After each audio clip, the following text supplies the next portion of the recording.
ठहरो, कोई जरूरत नहीं पुलिस को मेरे दरवाजे पर बुलाने की। मगर बड़े भैया ये रवि, मैं अभी तक मरा नहीं हूं। घर की छोटी मोटी उलझने मैं खुद सुलझा सकता हूं। साहब जी ने डांटिए, अभी का अभी डांटिए। अरे छोटी मालकिन के गहने चोरी हो गए और ये लोग हम पर शक कर रहे हैं। ये लोग सोच रहे हैं कि वो गहने हम कहीं बेचा है।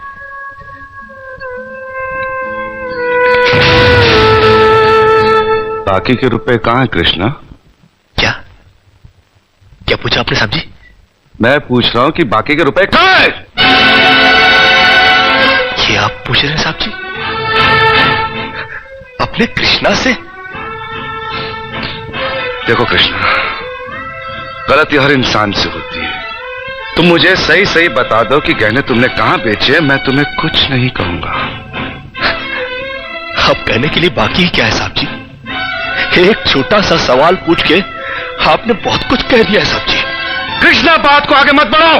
बात आगे बढ़ चुकी है साहब जी, बात आगे बढ़ चुकी है। अब तो आप पुलिस को ही बुलाइए।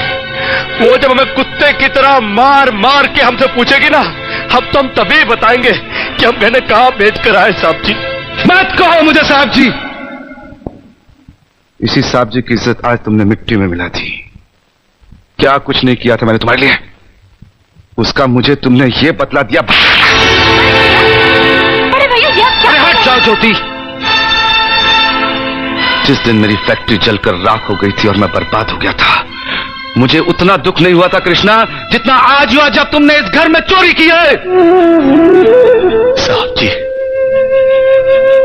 बचपन में जब हमारे माँ बाप मर गए थे ना और हम अनाथ हो गए थे ना, तब भी हमें इतना दुख नहीं हुआ था जितना दुख हमें आज हुआ है जब आपने हमें चोर कहा साहब जी। आपने हमें चोर कैसे कहा साहब जी? और ज्यादा सफाई देने की जरूरत नहीं है। दूर हो जा, मेरी नजरों से दूर हो जा। निकल जा इस घर से। अरे इस घर से ही क्या, इस गांव को ही छोड़कर चले जाएंगे। अरे मुंह जनात का क्या है, काट लेंगे अपनी जिंदगी कहीं भी।